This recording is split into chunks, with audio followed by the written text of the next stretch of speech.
Olá pessoal, vamos para mais uma aula, né? Terminamos a parte de EDO de primeira ordem, tá? E agora a gente vai para EDOs de ordem superior, tá? Para ver como que a gente consegue resolver elas. Tá? Então a gente vai começar aqui com a teoria preliminar, ou seja, os termos que a gente vai precisar conhecer, as definições para poder continuar o nosso estudo, tudo bem?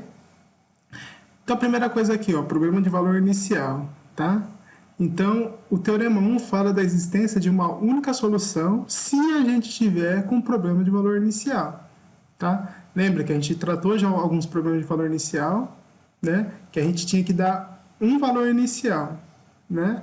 Só que aqui é o seguinte, a gente está falando de ordens superiores. Então, se for de ordem n, a gente vai ter que ter n condições iniciais, tá? Então, por isso, ó, primeira ordem, uma condição. Segunda ordem, duas condições. Terceira ordem, três condições e assim por diante, tá? Então, aqui está falando o seguinte, ó, sejam a n menos 1 até a 0 e g de x contínuos em um intervalo i, com a n diferente de 0, né? Claro, por quê? Porque se a n for igual a 0, ele não é de ordem n. Ele vai ser de ordem a n menos 1 se a n menos 1 for diferente de 0, tá? Então, o maior grau, lembra, é igual ao polinômio. O maior grau é do primeiro coeficiente diferente de 0. Se x é igual a x0, tá? É algum ponto desse intervalo, então existe uma única solução para o problema de valor inicial neste intervalo, tá? Então esse teorema só vem garantir que quando a gente tiver condições iniciais, vai existir uma única solução para ela. Tudo bem? Então, o primeiro exemplo aqui, ó, eu tenho essa função, tá? Y igual a tal. E eu estou falando que ela é solução para esse problema aqui de valor inicial. Ou seja, para quando eu tiver aqui a segunda derivada, aí aqui não, né? E y0 igual a 4, y' de 0 igual a 1, tá? Por que isso? Porque lembra que quando a gente resolver a equação, vai aparecer as constantes, né? E aí esses valores vão ajudar a achar essas constantes, tá? Em todo caso de início, isso aqui, se eu substituir aqui, vai me dar igual a 0, né? Vai dar, quando eu fizer a segunda derivada, menos 4 vezes o y, né? Na hora que fizer essa conta, vai ter que dar exatamente 12x, tá bom? Outro termo que a gente vai precisar muito aqui, tá, é falar de dependência e independência linear. Vocês já estudaram um pouco disso em álgebra linear, né? Então a ideia é a mesma. Lembrem, quando que havia dependência linear na equação lá em álgebra linear e quando havia independência, né? Aqui vocês seguem o mesmo padrão, tá? Então, primeira definição aqui, ó, de dependência linear. Dizemos que um conjunto de funções, ó, então aqui tem várias funções, linearmente dependente em intervalo i, se existem constantes, tá? Aqui está todas constantes, não todas nulas, tá? Então, aqui está grande sacada de dependência linear, se não for todas nulas, tá? Tal que quando a gente fizer essas combinações lineares, né, ó, C1, F1, mais C2, F2, tal, igual a 0, tá? Significa que vai dar 0, mas nem todas essas constantes têm que ser necessariamente igual a 0. Uma delas, pelo menos, vai ser diferente de 0. Se isso acontecer, elas são linearmente dependentes. E se não acontecer? Se para ter essa igualdade igual a 0, só for possível quando todas as constantes forem zeros. Se acontecer isso, então a gente diz que elas são linearmente independentes, tá? Opa, aqui era para ser linearmente independentes, tá? Deixa eu só colocar aqui, ó, para não esquecer. Depois eu arrumo lá nos slides, tá bom? Então aqui um exemplo, ó, as funções f1 de x igual a seno de 2x e f de 2 de x igual a seno de x vezes cosseno de x são linearmente dependentes no intervalo, né, todo real aqui, pois C1 seno de 2x mais C2 seno de x cosseno de x igual a zero, é satisfeito, olha aqui, ó, existe um valor que é diferente de zero, ou seja, existem dois valores no caso, né, C1 e C2, tá vendo? Então, como existem valores que são diferentes de zero, que fazem essa equação ficar igual a zero, então ela é linearmente dependente, tá? Por quê? Porque olha aqui, ó, a identidade trigonométrica, seno de 2x é igual a 2 vezes seno de cosseno de x. Então a gente ficaria assim, ó, 2 vezes c de 1, seno de x mais c2, né? E ficaria assim, ó. Ora, isso não vai dar zero, mas isso aqui pode dar zero, né? Em que caso? Isso aqui pode até dar zero, mas lembre, não é para todos os pontos. Então 2c1 mais c2 igual a zero, né? Então c2 tem que ser igual a menos 2 vezes c1. Né? Então, ó, se c1 for meio, então c2 é menos 1.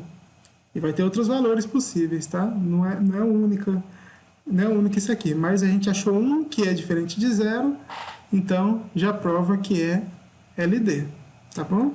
Exemplo aqui de LI, essa função aqui, ó, x, a função f, ou seja, a função identidade, e a função modular aqui, ó, módulo de x, são linearmente independentes nesse intervalo todo, ó. Por quê? Ó? Vamos colocar aqui gráfico, ó.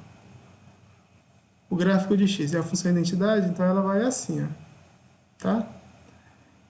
E a função modular, né, a gente sabe que ela vai fazer assim, a função modular. Tá? Então, reparem que do lado esquerdo aqui, né, dos valores de x menores que zero, esse valor é o oposto desse valor. Então, eles se anulam. Né? Então, como eles se anulam, eu teria... Se fosse só x menor que zero, ou seja, se fosse aqui de menos infinito até zero, por exemplo, seria LD, tá bom? Só que como ele está falando de todo intervalo real aqui, ó, essa parte é positiva, essa parte é positiva. Né? Então, elas nunca vão se anular para valores diferentes de zero. Né? Então, essa parte só vai se anular se C1 e C2 forem ambos iguais a zero. Tá? Então, como a única solução possível é a solução em que todos são nulos, então ela é linearmente independente. Tá? Mas eu vou precisar ficar caçando sempre, olhando se tem valor, construindo gráficos, né? Isso vai dar muito trabalho se for pensar em ordens... Porque aqui a gente falou em duas funções, ou seja, a gente estava trabalhando aqui com grau 2. Só que se eu pegar graus maiores, né? O que vai acontecer nesse caso? Né? Será que vai ser tranquilo ou não? Né? Então, para ajudar a gente, surge o Wronskiano. Né? Eu não sei se vocês viram em álgebra linear já o Wronskiano, mas se não viram, vamos ver aqui, né, como que a gente vai trabalhar com eles, e vocês vão ver que ele vai facilitar muito o trabalho. Não vou falar assim, nossa, vai ficar fácil. Né? Mas vocês têm uma ferramenta para sempre dizer se é LI ou se é LD. Tá? Ou pelo menos para dizer que é LD nesse primeiro momento. Tá? Teorema 2. Tá? Suponha que a gente tem várias funções, ó, então eu coloquei aqui, ó, várias funções, sejam diferenciáveis pelo menos n menos uma vezes. Tá? Então a gente tem que garantir que elas são diferenciáveis pelo menos esse tanto de vezes. Por quê? Porque se não for diferenciável, né, não dá certo montar. Porque vamos dizer que tem uma diferenciável indeterminada. Né? Aí dá erro. Por exemplo, o módulo de x do exemplo anterior. Ela não é diferenciável. Então não dá para aplicar o Wronskiano nela.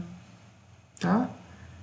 Então, quando não tiver funções que sejam diferenciáveis n menos uma vez, né? Por quê? Porque se você tiver duas funções, você vai ter que garantir que elas sejam diferenciáveis pelo menos uma vez.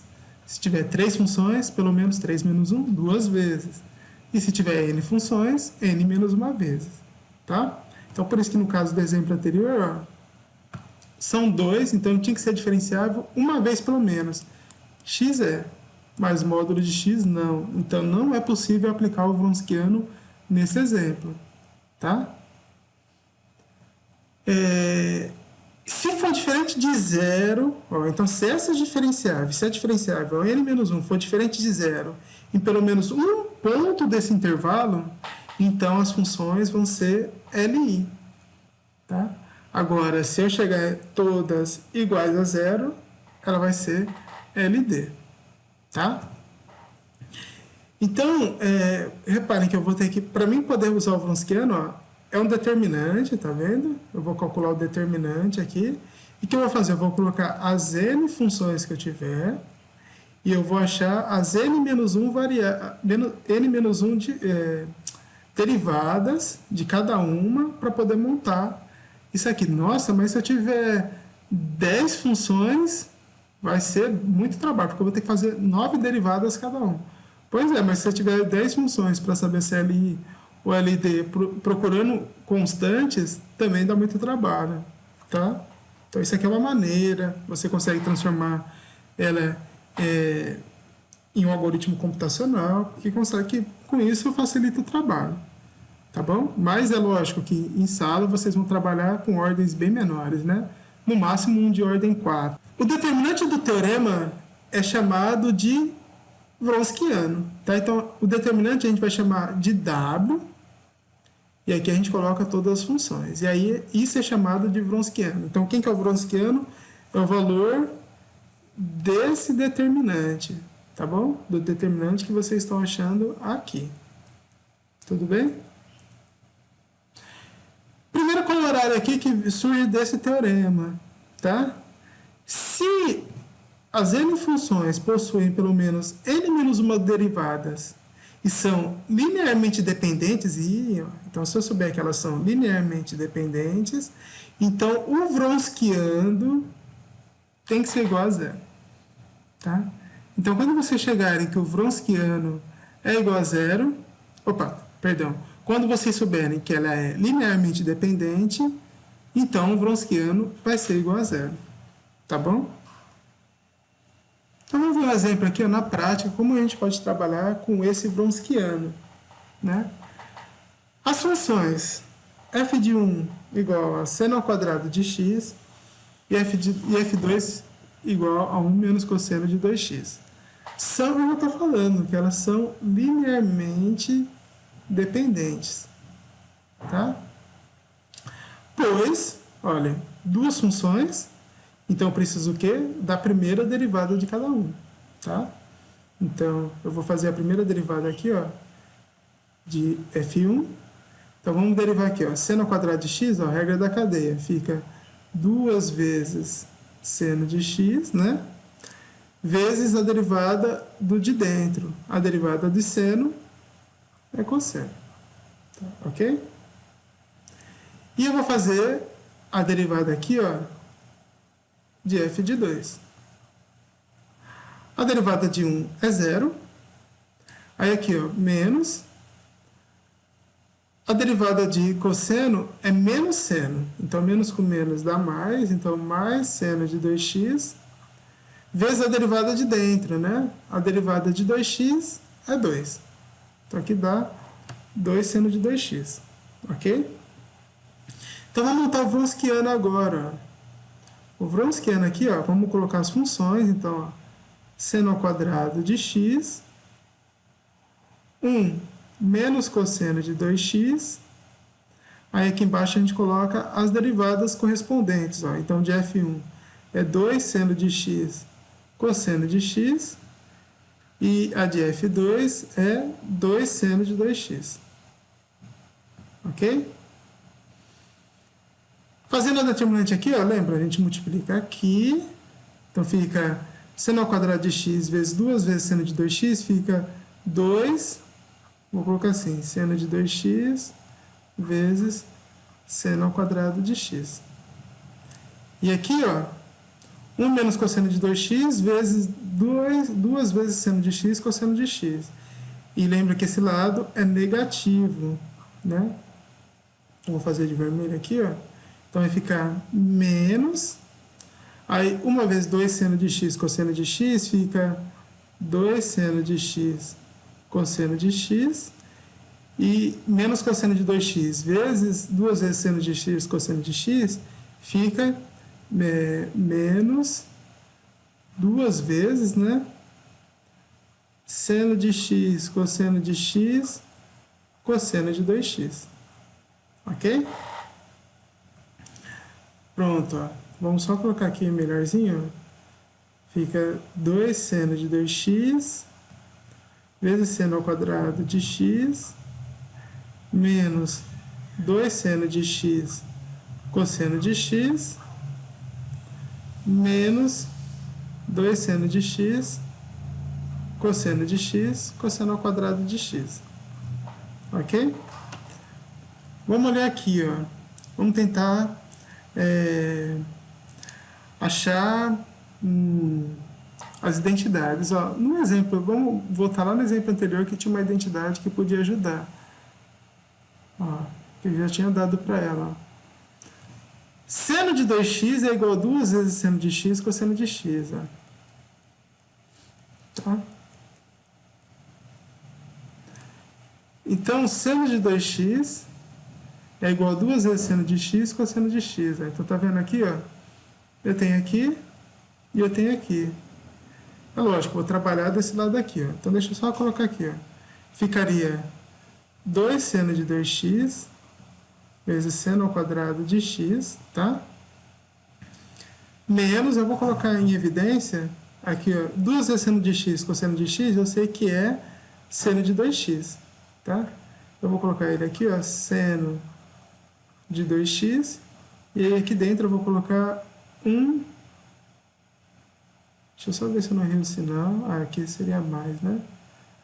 Aí aqui ficaria 1 menos cosseno de 2x.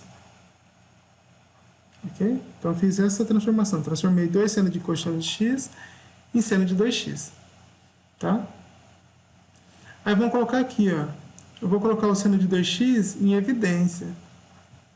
Então, vai ficar 2 seno ao quadrado de x menos 1 mais cosseno de 2x. Tá? Ora, mas quem que é 1 mais cosseno de 2x? 1 mais cosseno de 2x sobre 2, isso equivale ao cosseno ao quadrado de x. E se eu tenho 1 menos cosseno de 2x sobre 2, isso equivale a seno ao quadrado de x, ó. Tá? Então, é exatamente o que eu tenho aqui, ó. Então, posso substituir por seno ao quadrado. Só que, não só o seno, perdão, posso substituir por 2 vezes seno ao quadrado. Então, aqui ficaria, ó, com esse negativo, ficaria menos 2 vezes seno ao quadrado de x. E 2 seno ao quadrado menos 2 seno ao quadrado dá 0. E 0 vezes seno de 2x, isso é igual a 0. Né?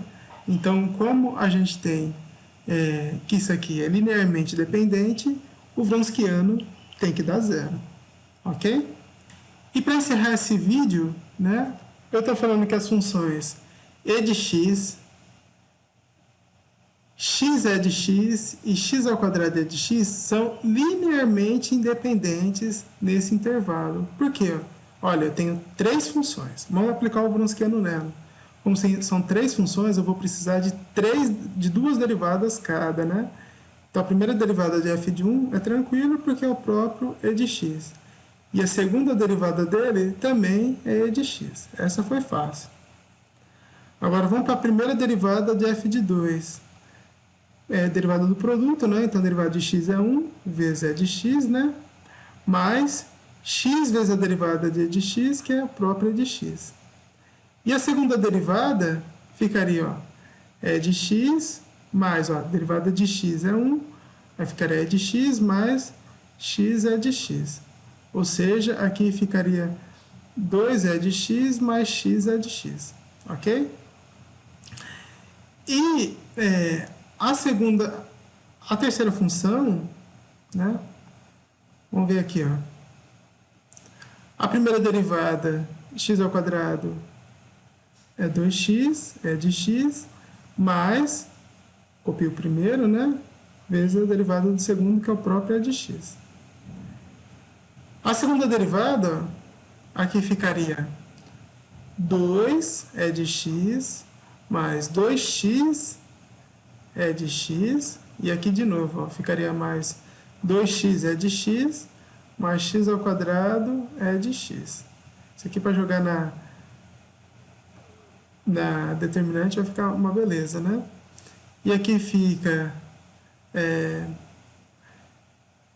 eu vou colocar o e de x em evidência, né?